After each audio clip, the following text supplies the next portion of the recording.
little bit of background there. There actually was a documentary recently released using footage from when I was 19 years old and just getting started with the organization all the way up until 2018, I think was the most recent footage. And obviously highlighting the work of Little Footprints through the documentary to get across some key messages about child protection and the way that we help others. So that documentary is called Not About Me.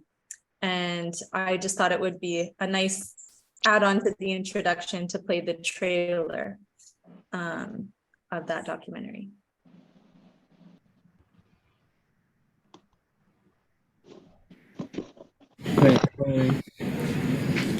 Go. My name is Morgan Wienberg. I tell people about my story, how I first went to Haiti as a volunteer.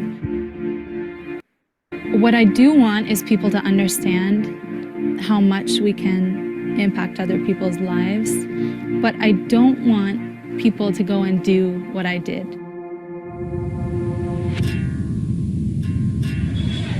When you have something so dramatic as the Haitian earthquake, people's natural inclination is to help.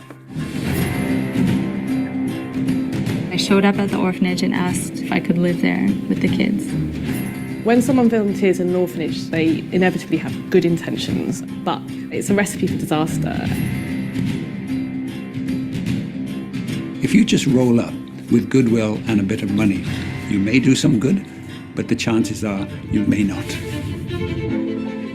The orphanage system in Haiti is very much a business. The orphanage, they like a hell. I was abused. I couldn't have food and water. I lost 12 years in my life. Just think about that a moment. Are we going into a situation that we don't know to do what we think can help? I'm shutting the orphanage down. I mean, the objective is to rescue the kids. Do you feel like they have a point that you're too young? I did a lot of things that were wrong. Yeah, don't finish. Once you learn that you've made a mistake, not being too ashamed to actually look in the mirror and using that as an opportunity to do better. It's not a bad thing to become a volunteer. But where and why do you want to support as volunteer? If I could go back in time, a big lesson that I should have learned earlier was the importance of not being driven by your own ego and emotions and just not believing everything as it seems.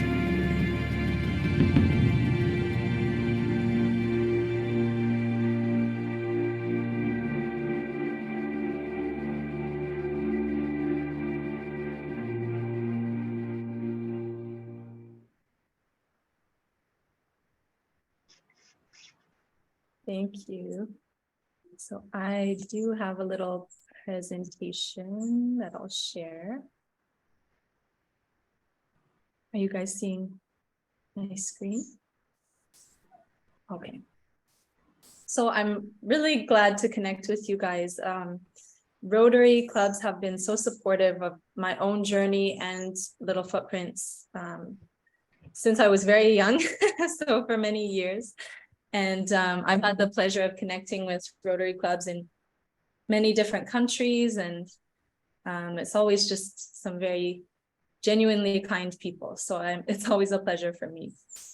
So as was mentioned, I'm co-founder and executive director of Little Footprints, Big Steps, which is a child protection organization here in Haiti. And when I came to Haiti for the first time following the earthquake in 2010, within my first week of coming to Haiti, I was in,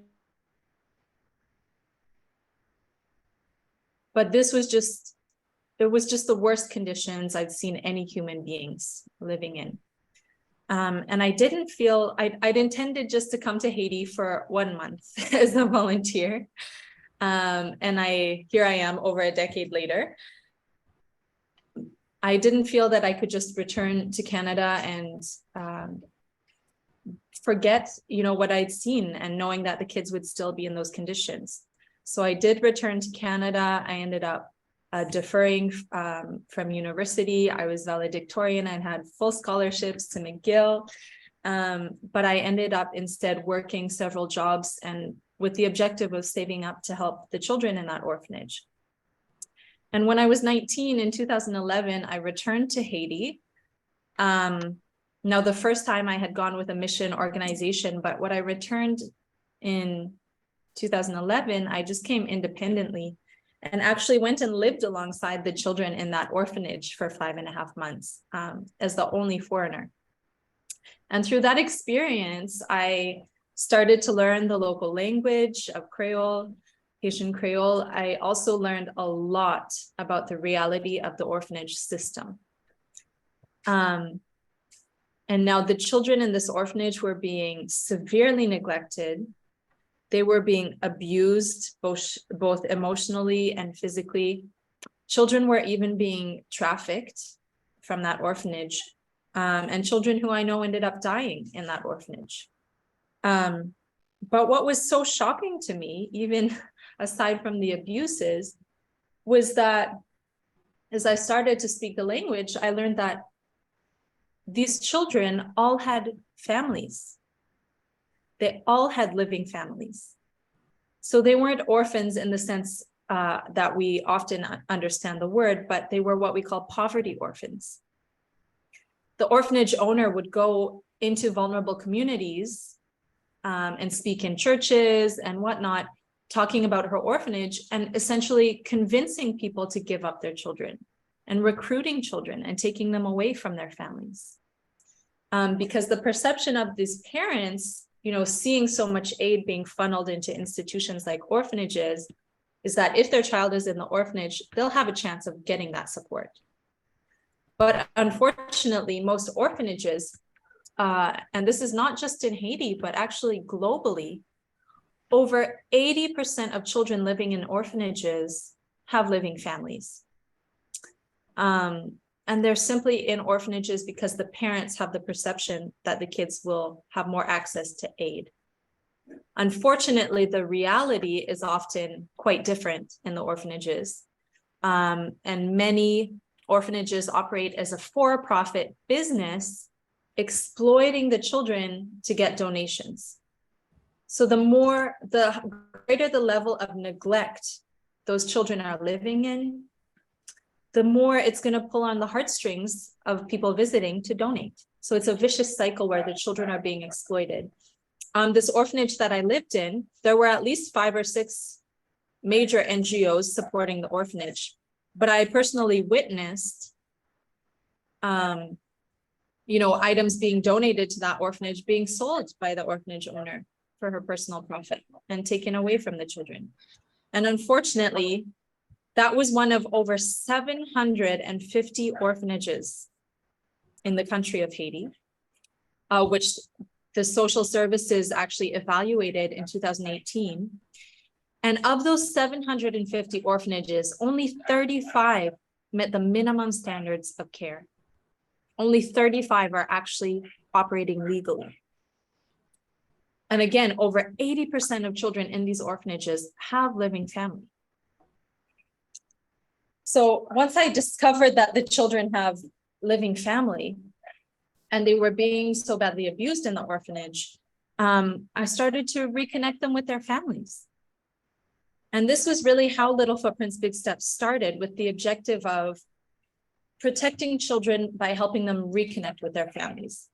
Because what I've seen is that when children are separated from their families, whether they're in an orphanage or in the streets, or in what we call the Restavek system, which in Haiti is essentially modern slavery, similar to the orphanage system in that families will send their child to live with a host family in the city, thinking that their child will have access to education and other supports. Whereas typically this child is actually treated as a subhuman, made to do all the household chores, and quite often actually physically abused by the host family. So whenever a child is separated from his or her family, they just become more at risk of being exploited and abused.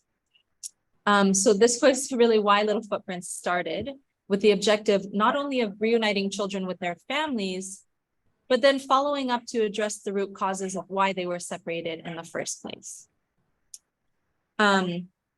So we work with children, first of all, as you saw, from children who are in those corrupt and abusive orphanages. And we work very closely. I'm sorry, I'm sure you guys hear these dogs barking, my neighbor's dogs. But we work very closely with Haitian social services. And for example, the Haitian government might be closing down an abusive orphanage and need a place to move those children to immediately while their families are being located.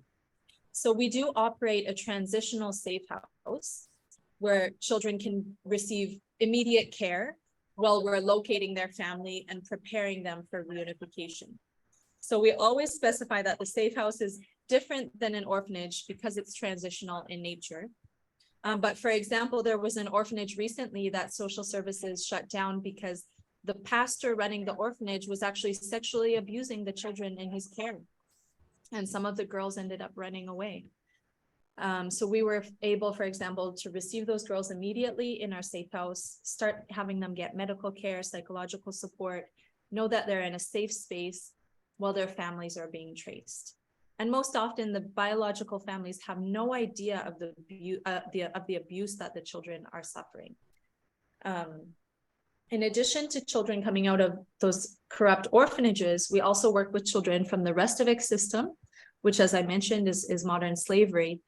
And unfortunately, when these children are referred to us, it's most common that there's been quite a bit of physical abuse, so much that the neighbors call the police on the host family, and then the police end up taking the children to us.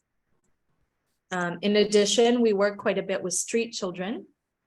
And in Haiti, you see children who are completely living in the streets, so sleeping in the streets and in the streets during the day, trying to survive. And then there's also an increasing number of children who are in the streets during the day, but sleeping at home at night. And unfortunately, with the current level of inflation and the cost of living in Haiti, we're seeing an increasing number of kids out in the streets in the day, bringing money home at night because they're the main providers for their family.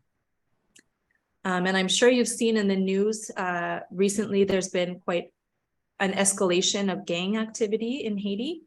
And this insecurity has become quite severe. And unfortunately, children in the streets are at a very high risk of actually being recruited into armed gangs, or sometimes even trafficked and forced to join armed gangs. Personally, some of the kids that our team has worked with have actually been forced to join armed gangs and then ran away, which can be dangerous for them as well. So by helping these children get off of the streets and back into their families, we're really prioritizing this right now so that we're preventing them from getting involved in the crime, and in particular in those armed gangs. Now, unfortunately, Haiti is quite prone to natural disasters and emergencies.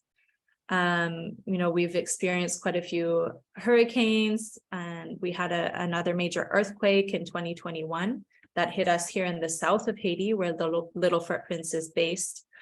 But in times of disaster like that, this work is even more important because children become at even greater risk of being separated from their families.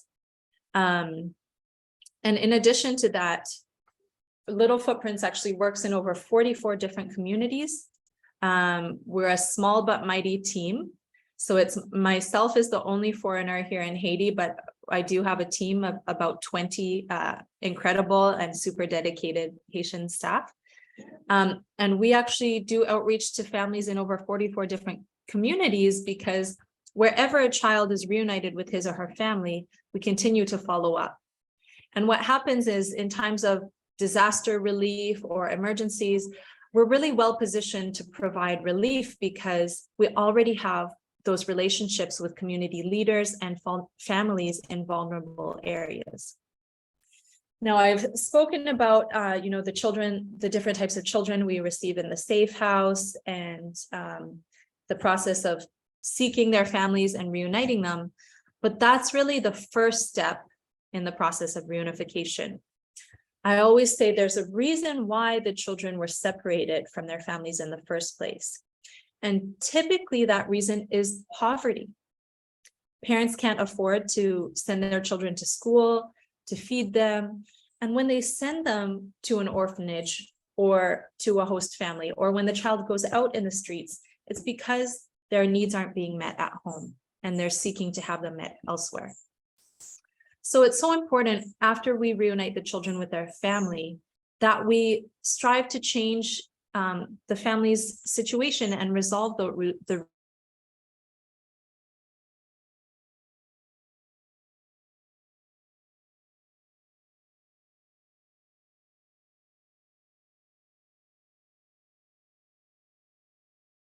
We might have lost Morgan there for a minute. Yes, I think we have. Shall we wait for a bit to see if she reconnects? I think so. Meantime, does anybody have any comments on what you've heard so far?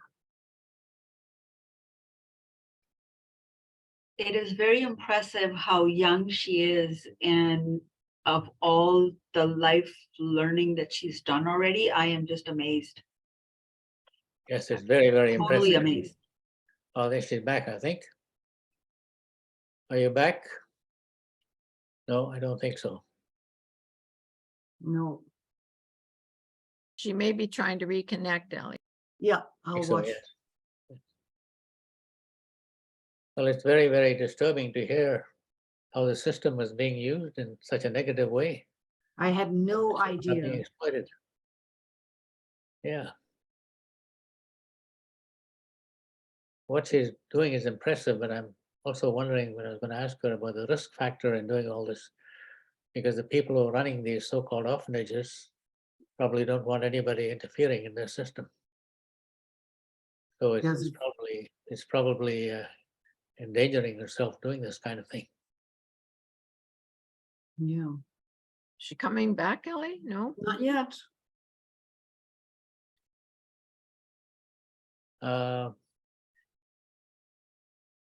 No, it doesn't look like we're being reconnected.